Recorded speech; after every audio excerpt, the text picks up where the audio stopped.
লাহোরের আকাশে উড়ে বেড়াচ্ছে রং বেরঙের ঘুড়ি। বসন্তকে বরণ করে নিতে অনেকেই পরিবার সহ মেতে উঠেছে এই ঘুড়ি উৎসবে। যেন বসন্তের আগমনী সুর বেজে উঠেছে সবার মনে। প্রায় 2 দশক ধরে নিষেধাজ্ঞা থাকায় নতুন প্রজন্ম এই উৎসব চিনেছে কেবল ছবি আর গল্পের মাধ্যমে। এবছর তারাও শামিল হয়েছে ঘুড়ি উৎসবে। बसंत हमने पहले भी बहुत दफ़ा मनाई है, लेकिन इस दफ़ा जो रौनक देखने को मिल रही ना वो बहुत ज़बरदस्त है। बहुत रंगारंग जश्न है हर तरफ और बहुत मज़े का इवेंट। लाहौर में ख़ास तौर पे इस फेस्टिवल के अलावा और कोई चांस ही नहीं था कि इसका इनकाद होना चाहिए था, और जितना इस गवर्नमेंट ने इस फेस्टिवल को मनाने में हमारी मदद की है, पूरी लाहौरी आवाम का दिल जीत लिए। এদিকে বসন্ত উৎসবকে কেন্দ্র করে জমে উঠেছে লাহোরের হোটেল ব্যবসা।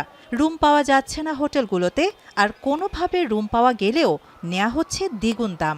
3 स्टार 4 स्टार होटल थे, वो लाइक एक दिन में 4 से 5 लाख रुपए बिजनेस करते थे, मगर वो लोग अब इस वक्त कर रहे हैं 15 से 20 लाख रुपए का बिजनेस।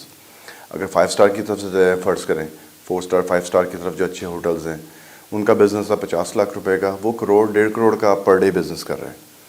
तो ये इम्पैक्ट आया है, 3 गुना बिजनेस बढ़ गया है, वॉल्यूम बढ़ गया है बिजनेस का वॉल्यूम। 2008 সালে এই উৎসবে নিষেধাজ্ঞা জারি করে সরকার।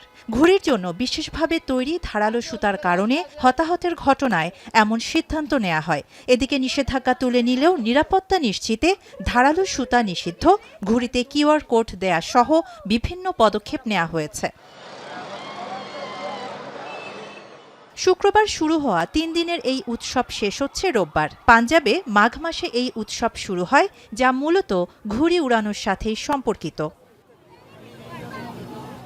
শাহানা জাহান, এখন বিশ্ব।